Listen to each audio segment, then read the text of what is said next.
Hello, Drake Hawkins, musically optimistic here, and today I'm going to be counting down my top 15 best albums of 2023. Now, as I said in my worst video, 2023 was a pretty boring year for music. Not that nothing good dropped, of course, because this video exists. Everything that was good didn't drop until like near the end of the year, with like a few sparse releases here and there. And just generally, there was a whole lot less that I was interested in checking out this year, so it made making my worst list a little difficult, but this best list was a little difficult for a different reason. There's a lot of albums that I had to cut from this list that I absolutely loved from this year, so we'll have an honorable mention section, but right now let's just jump into the actual list itself, because I feel like I'm just spewing my hot breath everywhere for no reason. Number 15, Model Actress, Dogsbody. This is Model Actress's debut record, and for a good chunk of the year after I heard it, I kind of wrote it off as a Nine Inch Nails knockoff because The Downward Spiral is a fantastic album. For some reason, my memory just said, oh, this is just a copy of that. But the only real similarities lie in genre, because the vibe that they go for are very different. Whereas The Downward Spiral is one of the most depressing and guttural listens you will ever listen to,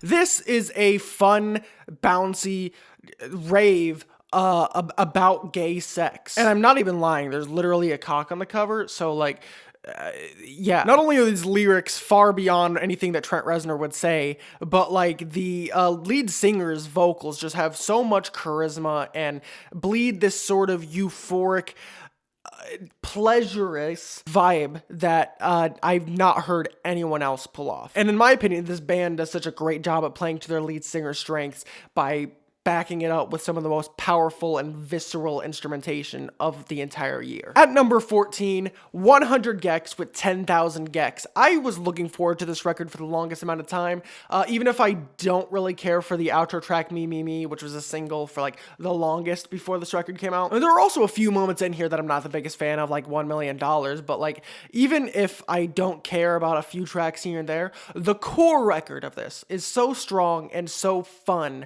that it's hard to deny how good this record is. The intro track Dumbest Girl Alive, 757, Doritos and Fritos, Hollywood Baby. These are all some of the best tracks of the year, and the fact that 100 Gecs went from hyperpop to this more alternative rock, pop punk sound and kept all of their characteristics just intact and made a record so focused and fun is just absolutely amazing to me. And a record that I love even more than their debut as well, at number 13, Olivia Rodrigo with Guts. See, a lot of people in my life that know Olivia Rodrigo wrote her off with Sour because they just don't like the low-key piano balladry, which I can understand. But even the people who wrote her off with that record are back and loving this thing. Because not only are the more energetic moments on here fun, like Ballad of a Homeschool Girl, but the more low-key moments, which is what a good chunk of Sour was, and what a good chunk of this record is too, the low-key songs are really where the album shines. Tracks like Logical just absolutely envelop you into this emotional turmoil that Olivia is experiencing, and a lot of the writing and stuff on this hits hard. Not only is the lyricism and instrumental palette all around just better, with Daniel Nigro's production on this thing just being absolutely amazing, but her vocal range and performances feel even more dynamic than ever before on this thing too. The only track that I'm not a big fan of is, of course, the big hit Vampire. I like it, but like, it's definitely one of the weaker tracks, and I also felt the same way with Sour, with Good For You being one of the weaker cuts on there. How about with their next cycle, you get one of the best Olivia Rodrigo songs as a hit. Can we get Logical as a hit? At number 12, Amitai Snow with Red Earth. This album came out 2 years after their previous, and it still retains all the lyricism, the depth, the charm, the wit, and just the overall emotional intensity that their previous record did. This is just a really short, compact, yet heavy listen that really takes like a few listens to catch a good amount of the stuff. And even then, there may be stuff that you're missing. Not only are Amitai's performances top-notch and reach a level of diversity and intensity that they've never reached before, but also the features do great, and that production from Maltsis the Maker is absolutely mind-bending and mind-melting and just leaves you in awe. At number 11, Travis Scott, Utopia. I wasn't looking forward to this record because his singles and his feature game for the longest have been weak, to say the least, but going into this and just taking it for what it is, it's absolutely phenomenal. One of his most experimental and just hard-hitting releases to date. The way that the intro track up till God's Country just flow together like it's just one cohesive song is absolutely amazing. The features all do fantastically. There are like a few moments on this record that I'm not a big fan of, as it is quite a long stretch of an album that there are going to be multiple pockets that don't work that well, but for the most part everything that does work works so well. Number 10, Sufjan Stevens with Javelin. Without getting too much into the emotional context around the record, the main things that there are to know before going into this is that the orchestration on this thing is gorgeous. It's some of the most lush, dense, beautiful, harmonious production that I've heard all year. And Sufjan's writing and hushed vocal style really helps to emphasize the potent amounts of emotion all over this thing. Putting aside the tragic context of the record, the tracks on here are just so full of warmth and life and just overall, some of the most brilliant music you will hear in 2023. Number 9, Armand Hammer with We Buy Diabetic test strips. I've loved pretty much every Billy Woods album that I've heard thus far, and so when I found out he was dropping another record with a Lucid under the Armand Hammer title, as they do quite often, I definitely wanted to give this a listen, and this is definitely a departure from the instrumental styles and just overall aesthetic that they've been going for before this record. Because up till now, it's pretty much just been standard abstract drum boom bap, whatever. But this one, the beats are almost ambient. You take the drums off these things, it'll be some of the most spacious, non-linear pads and synths that you've heard all year. And the fact that these two rappers make it work so well is absolutely just mind-boggling. With some of the switch-ups on here, like when it doesn't start with a kiss, just blowing your mind at how simple they are, yet how effective they would work, and how nobody else would ever think to do this. Truly some next-level innovative shit, but this number 8 spot isn't exactly next level. Danny Brown, Quaranta. This isn't Danny looking forward and progressing as an artist. If anything, it's just him checking in, telling us how he's going, and revisiting some of the old sounds that he's built throughout the years. Whether it's the more boom bap stylings on You Know What I'm Saying, or the weird abstract experimentation on Atrocity Exhibition. While this isn't Danny's best record, with like a couple weak moments here and there, and the track listing being a little bit weird in its flow, it's definitely one of the best of 2023, and kind of a somber, introspective look at his life and where it has gotten him. Number 7, McKinley Dixon, Beloved Paradise Jazz. Take some of the best lyricism in all of music this year, put it on this record, take the production of T-Pab and make it more homespun and intimate, and that's where you get this fun and just overall heady concept album that has a pretty clear story and progression from front to finish. The first time listening to this, my jaw was just on the fucking floor at instrumentals like Sun I Rise and Live from the Kitchen Table. The production on here is absolutely fucking magical, and McKinley matches that energy with some of the most magical, these flows and these lyrics just don't even feel human. They feel like mythical, which how dynamic and mind-bending they are. Like, this album doesn't feel like real life. Number 6, Paramore, This Is Why. I've never been a big Paramore fan. I thought a few of their songs were okay.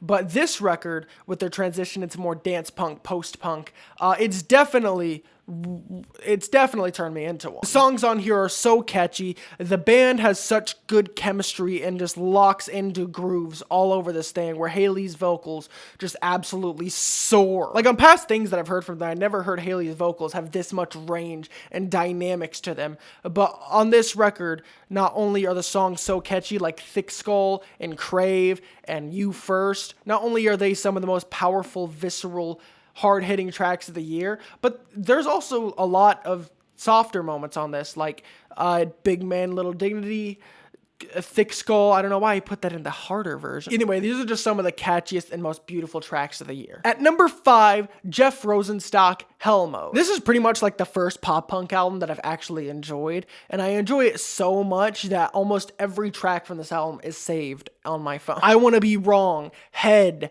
I Liked You Better, Doubt, Future Is Dumb. Almost every track on here is just so fun and exudes this very fun pop punk energy, while still having some of the most hard-hitting lyrics about depression and treating your mental illness.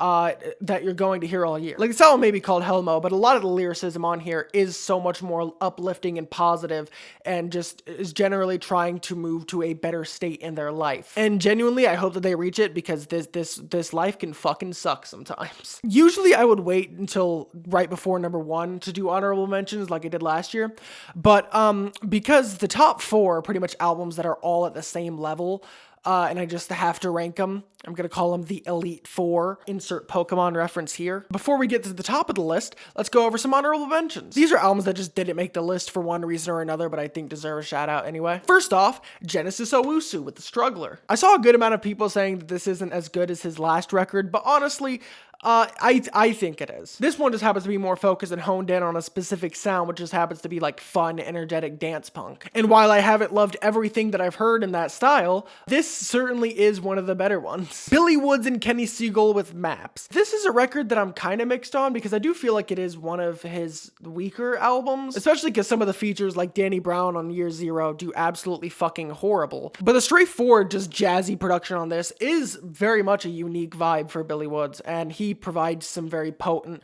focused lyricism on this, as he does as always. I just feel like this album is just a bit too long, and I don't like its attempts at more commercial ideas like FaceTime. Like, something about the way that the singer's vocals are mixed into like the sax lick on there, it's just a little grating to me. And there's just moments like that all over the record that keep this from being on the list, even though it is quality enough to mention. Chain Remover with Census Designated. This was a record that I thought was pretty good earlier on the year, but listening to it again recently, God, every track is just so dense and hard-hitting, and the walls of crushing noise on this, masterpiece. Black Country New Road, Live at Bush Hall. It's just great to see that this band is still in working condition after their lead singer left due to mental health issues. And it's great to see that they are still coming up with brilliant songs, great songwriting, great performances. And I can't wait to see what they provide next on their next full length. Slow Tie, Ugly. This is a record that I ranked really highly earlier in the year when I heard it. And I haven't listened to it since. Reason being is because when I heard it, the lyricism of it really hit me so hard and resonated with what I was going through at the time, and what I still go through, and what I always go through. And because it hit so hard and made me feel like shit and just lay around in that for like a few weeks, I didn't listen to anything, I didn't make anything, I just felt awful. I don't want to listen to it again. It would probably make this list, but it hit a little too close to home. Skrillex, Quest for Fire. I've been getting into a bit more Skrillex and just electronic music in general, and I feel like this was a pretty good place to start, because tracks like Leave Me Like This and Rat-a-tat are just absolutely amazing and just hard-hitting, fun, dancey bangers. Scuba Diver with Mecha Robo Timeline and Double Rainbow Land. Somehow Scuba Diver went from making some of the worst music that I've ever heard into making some of the most okay and listenable music. I'm obviously joking, these albums are pretty good. I didn't do a review of Double Rainbow Land just because a lot of what I enjoyed about that album is pretty much what I enjoyed about Mecha Robo Timeline. At least he's making good music now. IDK with F65. This honorable mentions here for one track and one track only. That is Thug Tier. It is such a good track that you need to go listen to it. The instrumental's fire, the vocals are fire, everything about it is amazing. And then my last honorable mention here is Post Malone with Austin. If you dislike 12 Karat Toothache because it was one of his more washed out, low-key records, I can understand that. But this is Post Malone doing that style in a more fun, summery ballad, just fun pop tune vibe. Like almost every song on here is some of the catchiest music you're gonna hear this year. The only issue is that the album is a bit long, and that pretty much if you've heard like a few songs, you've heard a good chunk of this record. It just happens to be that I like the vibe that this goes for, and so that makes it one of his better records for me. Anyway, on to the Elite Four. At number 4, Parannoul with After the Magic. This is a really warm, dense, fun, inviting listen of shoegaze with some really touching bits of orchestration over these fuzzy, kaleidoscopic guitars. After this record and Census Designated, I've wanted to go and listen to so much more shoegaze because this is such a damn good entry point, and the tracks are all magnificent. Almost all of them are flawless. But I do feel like the record is a bit long at like an hour and some change, so it's not something that I always want to put on and listen to, but whenever I do put it on and listen to it, I could just vibe and just put my head back and just relax as this album's magic just soothes me. Number 3, Reverend, Kristen, Michael, Hayter with Save. This is definitely like the eeriest, scariest album on this listen because the mixing and the recording quality of this is so odd. This definitely feels like it's playing off of some dingy cassette tape that you got out of like some abandoned church in the middle of the fucking swamp. This is some of the most disturbing, cultish, and yet oddly heavenly music. Like the track I Will Be With You Always is one of the most beautiful just stories of all of the year. God damn it, can I put a sentence together? If you're looking for a really eerie, kind of uncomfortable listen, I would definitely give this one a try. Number 2, Sampha with Lahai. Not only are the beats on here next level and so soulful with some bits of electronics in there, but the performances on this really help to make this one of the best piano-based albums period, in my opinion. With Sampha lyrically intertwining his story of love with the fabled Jonathan Livingston Seagull, it really helps to make the poetics and the overall flow of this record have a clear, cohesive just story, and it's really an engrossing one. And not only lyrically is this album compelling, but just vocally, this is one of the most gorgeous, lush, just heavenly. It feels like a baptism. Like, it feels like you're being washed of everything you've ever done listening to this thing. I would definitely just recommend this to anybody. Suspended is a fantastic track. Only's a fantastic track. Spirit 2.0 is a fantastic track. Almost every track on here is so fucking amazing. At number 1, album of the year. If you know me, you knew this was coming. JPEGMAFIA and Danny Brown Scaring the Hose. I wasn't looking forward to this album because the singles on their own, Lean Beef Patty and Scaring the Hose, felt so weird. And especially the original mix of Lean Beef Patty had Danny's vocals just absolutely fucking buried and destroyed. But no, on the full record, there are so many moments where not only Danny has more space to rap, as he didn't on Lean Beef Patty, but the production is so next level. Like, if you went back 2-3 years and showed some of the instrumentals for Garbage Pail Kids or Fentanyl Tester, you would probably be laughed at and told that your beats are fucking horrendous. Because I don't think these instrumentals in this album could exist without the pandemic and such, making everyone so much more chronically online to the point where all these glitchy, weird soundscapes are normalized and pushed to this level of just beyond artful. Like, these are so odd and weird. Like, this album doesn't feel like it should work, but the weird samples and the manipulations of them are so interesting. And then Danny and Peggy just go off so hard over these oddball beats. Like, not only is this album of the year, but it's definitely probably the best produced album of the decade. Its instrumentals and oddball combinations are just so mind-boggling that I don't think that the energy of this could be replicated, even if they tried, because they're apparently going to come out with a volume 2 at some point, and who knows? And that is why Scaring the Hose is my number 1 album of 2023. And so, yeah, those are my top 15 albums of the year. Let me know what you think down in the comments, what you would put in the list, what I missed, and just, yeah, hit the subscribe button. I want to reach 1,000 subs this year. Let's make it happen. Anyway, that's all I have to say. Bye.